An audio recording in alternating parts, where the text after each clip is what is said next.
every convention has an arc. And that arc is how all of the pieces of it come together.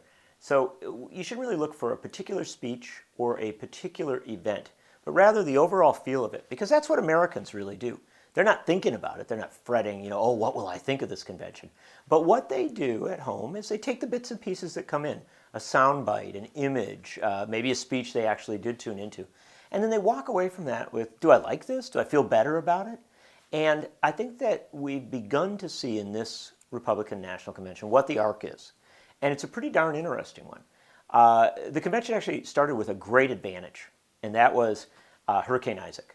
Now, I think some people, maybe from afar, you say, wow, Hurricane Isaac, that must have been a big problem. They had to cancel their first day. No, that was a dream come true.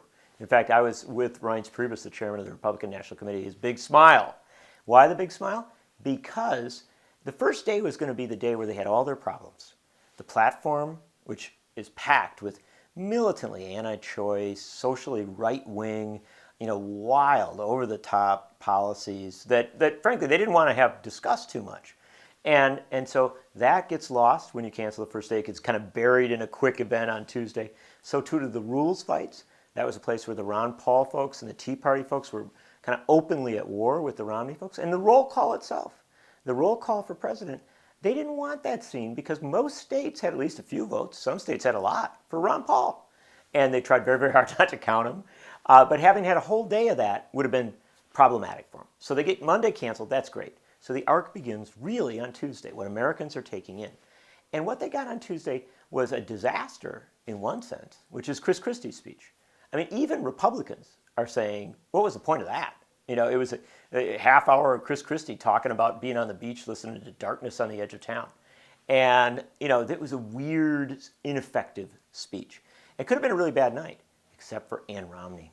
Ann Romney came up that same night and gave what was, it's really not an epic speech, not a transformational speech, but a solid speech that presented a relatively warm, quite positive image of her husband and delivered some core one-liners.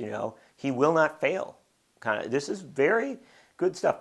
A little weird on the I love women thing, but it's sort of their way of countering all the negatives. But she got a lot of stuff across in a relatively quick and effective speech. So there begins your arc.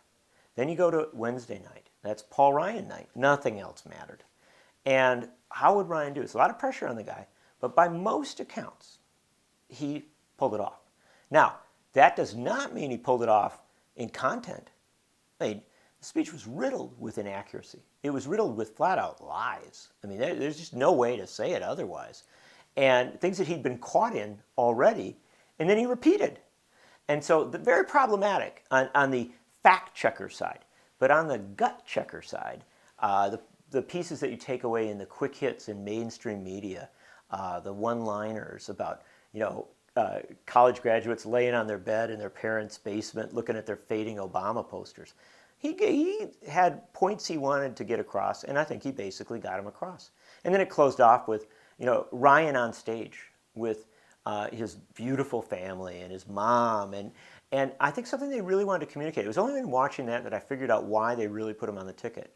It was, I think on theory, that if they could muddy the debate about Medicare enough, then Americans would kind of default back into their sense of, wow, these are kind of unpleasant times. The economy's not doing that well. We face the real risk that the next few years aren't going to be very good.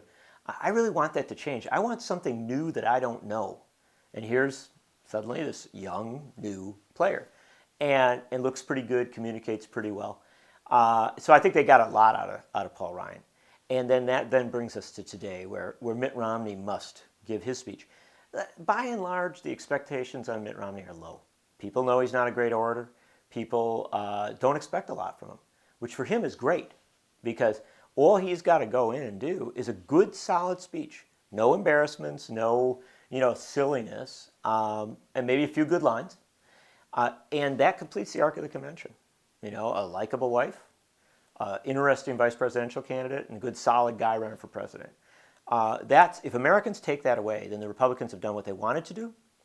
That will benefit them a good deal. They'll probably get a couple of polling points. And in a very, very close presidential election, a couple of polling points count for a lot.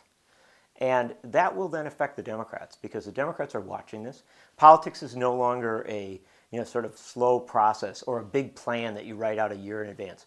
Politics is a reactive sport now. It is one side does something, you react instantaneously. So much so that in the convention hall, the chairman of the Democratic National Committee is walking around doing interviews, kind of constantly present. Democratic operatives are all over this convention, filming things and taking notes. They take that all to Charlotte and they have a response. And this becomes the calculus of modern politics. The Republicans, if they have a good convention, put a greater pressure on the Democrats. The Democrats must respond to this convention, to this new moment created by the convention at the start of what many people think of as the traditional campaign cycle. I think that this convention, it appears at least, is going to create a greater challenge for the Democrats. They must counter Ryan, and particularly his inaccuracies, and they were multiple.